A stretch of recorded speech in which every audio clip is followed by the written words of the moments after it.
Hi everybody, welcome to my April wrap-up. I read 6 comics and 1 short story and 3 books. It's gonna be 6 comics for a while because, all the comic book series I'm reading have like lots of comics in it, so yeah, as I've said. I'll do the books first since, it's a good place to start. The first book I read and completed was in April was Superman Dawnbreaker by Matt De La Pena. I gave that 3 stars because it was very like, oh, let's do real world issue for Superman. Like a current topic. I'm like, Clark grew up like,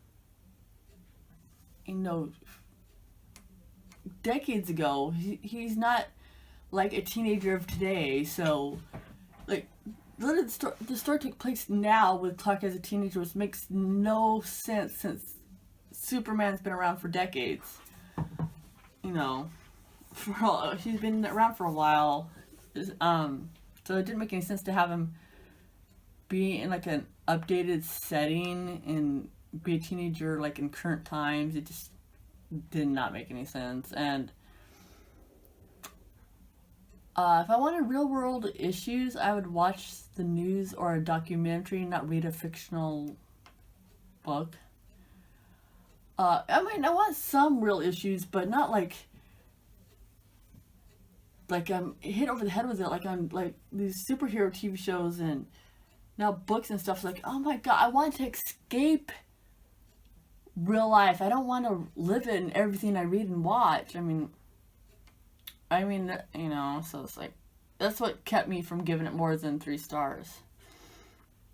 The second book I read was The Savior by J.R. Ward, which is book 17 in her Black Dagger Brotherhood series, which is an adult vampire warrior series. I gave it 4 stars. I was going to give it, for the longest time, I was going to give it 3 stars, or like 3.5, 3, around there, until the ending. The ending is what brought it up to 4, because there's stuff that I can't tell you too much because it's like book 17. I don't want to spoil the, first 16 books. Like I said, there's stuff that disappointed me about because it's Murder's book, and if you read the series, you know how mysterious he is and how little he's been talked about, but the stuff they talked about, you're like, oh my god, when he finally gets his book, there's gonna be so much we need to find out about him, and she just dropped the ball. The last couple of books have just been like, why? It's just like the series is losing steam. I mean, the original, like, brothers and all that, like, the original set of books, god, when's the last, it's the first, say, 11 books were, like, all different brothers or members of the group and all that, and it was, like, the characters are strong, the plots were like strong and all that, and then just after that, like from 12 on up is 12 was let me say books 13 through 17 have been not as good as they could have been. Book 13 is about one of my favorite couples, but she didn't do it well enough in my opinion. But anyway, back to book 17. As I veer off course as per usual. Like I said, Murder wasn't how I imagined him or how he had been described this whole time. Like, the little crumbs we've gotten about him throughout the series. The relationship, like, usually all the brothers fall in love with their future Shellens wives. Like within like a week, like less than a week, they're like, I love you. I can't live without you. I would die for you. Blah blah blah. You know, like it's insta love. Yes, and it's not YA. These are adult books. It's not a YA trope. I mean, it's popular in YA rated books, but it happens in adult books too. Paranormal romances, at least. This book was even worse for that. It was literally like, I've known you for only a day, but we've already slept together. I'm in love with you, and I can't imagine being without you. Oh my god. Like, it was literally a day. I'm like, have you heard of a time jump? Just skip ahead 6 months, woman. Seriously, you don't need just one little baby jump. Just like 6 months ahead. It would make more sense, but no, it's like, no, they have to fall in love like almost instantly, and like, oh, no.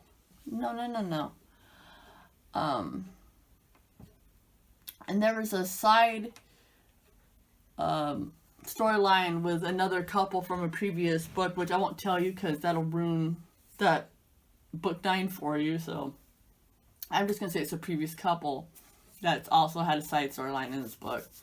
But anyway, I give it 4 stars just because the ending kind of bumped it up a star for me, or half a star. So anyway, and the last book, a book, that's a technical term for it, that I read in April was The Red Scrolls of Magic by Cassandra Clare and Wesley Chu, which is the first and the Elder Curses trilogy. It's about Magnus Bane and Alec Lightwood from the Mortal Instruments, and Magnus is from all the Shadowhunter series because he's a warlock. So anyway, I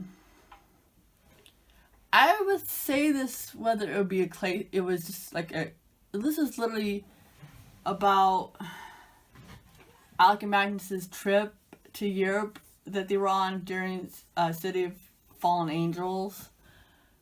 And there's like a storyline where Magnus gets accused of starting a joke cult that turns into a real cult, and this whole thing. I don't know where the second and third books are going to go because, yet again, I don't want to give spoilers. But anyway, I don't want to give anything too much away.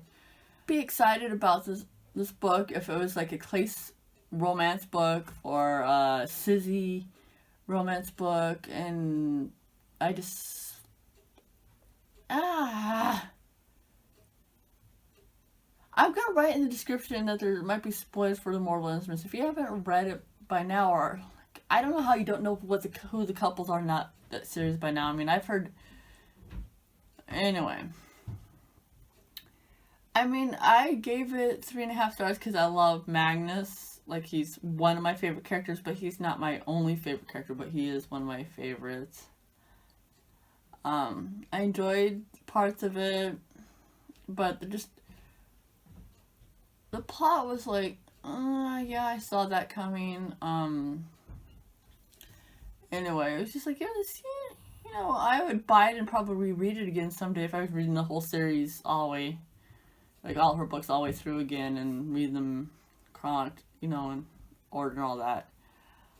I'm such a Virgo when it comes to this. Like, I have to read it in order. I have to.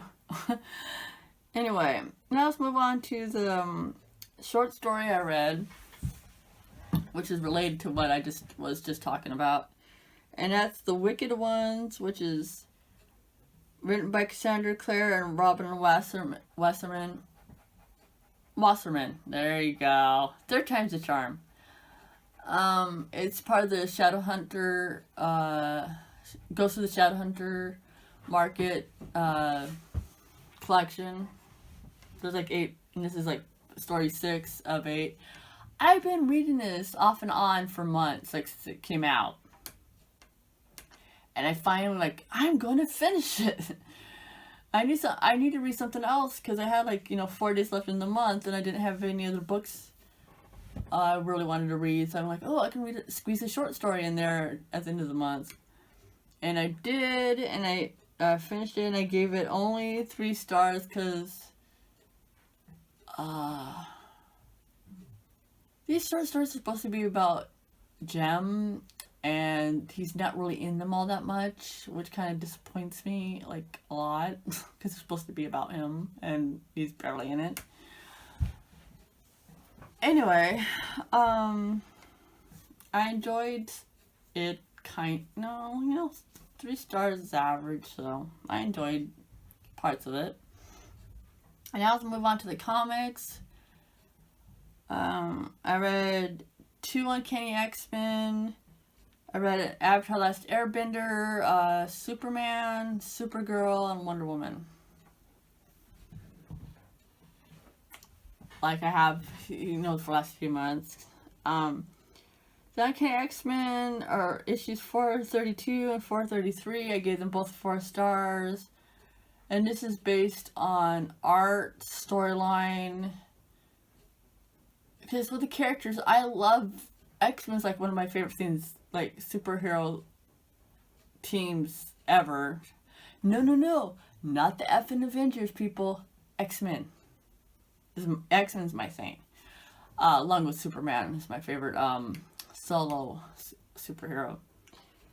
After Last Airbender, I gave 5 stars again because it's Avatar, and I love Avatar so much. I can't wait to collect the pops. I keep saying that, and I keep going, I don't have any of them yet. Okay, I'm being dramatic.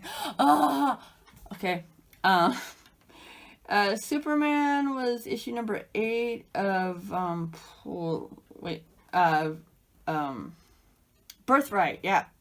Birthright, I think still the Birthright series, story. If I'm wrong, I'm sorry. I'm so sorry. I gave it 3.5 stars. It was alright. The art's like, cringy. But the story's, middle of the road. Supergirl was Nightwing and Flamebird, number 6, issue 6.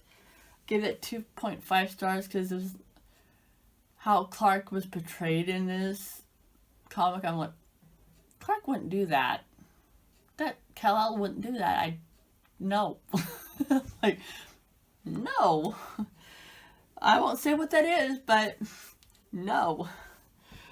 Wonder Woman Rebirth, issue 6, I gave 3.5 stars. Yeah, like I said, it's very middle of the road. I know I'm repeating myself, but it's the truth, so. That's what I read in April. Exciting. Sarcastic dancing.